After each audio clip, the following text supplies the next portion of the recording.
Ester, capítulo 8. Naquele mesmo dia, o rei Xerxes entregou à rainha Ester os bens de Amã, inimigo dos judeus. Então Mardoqueu foi trazido à presença do rei, pois Ester havia contado ao rei que ele era seu parente. O rei tirou do dedo o anel com o selo real, que ele havia tomado de volta de Amã, e o entregou a Mardoqueu. Assim, Ester o nomeou administrador dos bens de Amã.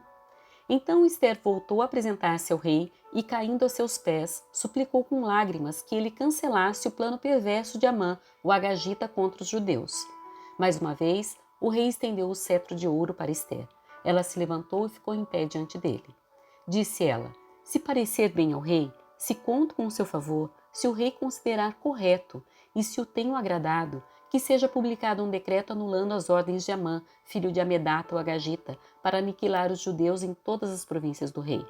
Pois como eu suportaria ver meu povo passar por tal calamidade? Acaso poderia assistir à destruição de minha família? O rei Xerxes disse à rainha Ester e ao judeu Mardoqueu: Entreguei a Ester os bens de Amã, e ele foi enforcado porque tentou destruir os judeus.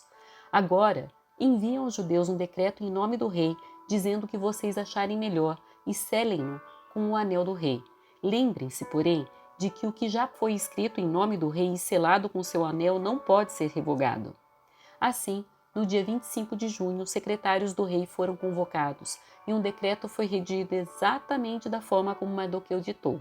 O decreto foi enviado aos judeus, aos mais altos oficiais do rei, aos governadores e aos nobres de todas as 127 províncias, desde a Índia até a Etiópia.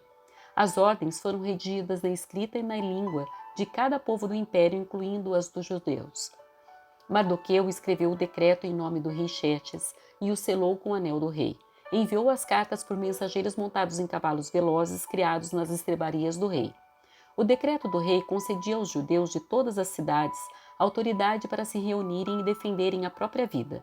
Permitia que destruíssem, matassem e aniquilassem qualquer exército de qualquer nacionalidade ou província que os atacasse ou a seus filhos e esposas. Também permitia que tomassem os bens de seus inimigos. A data marcada para que isso acontecesse em todas as províncias do rei Xerxes era 7 de março do ano seguinte. Uma cópia do decreto devia ser publicada como lei em cada província e proclamada a todos os povos, a fim de que os judeus estivessem preparados para se vingar de seus inimigos na data marcada. Por ordem do rei, os mensageiros saíram a toda pressa, montados em cavalos velozes criados nas estribarias do rei. O decreto também foi proclamado na fortaleza de Suzã. Mardoqueu saiu da presença do rei vestido com trajes reais, em azul e branco, uma grande coroa de ouro e um manto de linho fino e tecido vermelho. E o povo de Suzã comemorou alegremente o novo decreto. Os judeus se encheram de felicidade e alegria e foram honrados em toda parte. Em cada província e cidade, em cada lugar aonde o decreto do rei chegava, os judeus se alegravam muito e comemoravam com grandes banquetes, festas e feriados. Muitos que pertenciam a outros povos do império se tornaram judeus, porque temiam o que os judeus pudessem fazer com eles.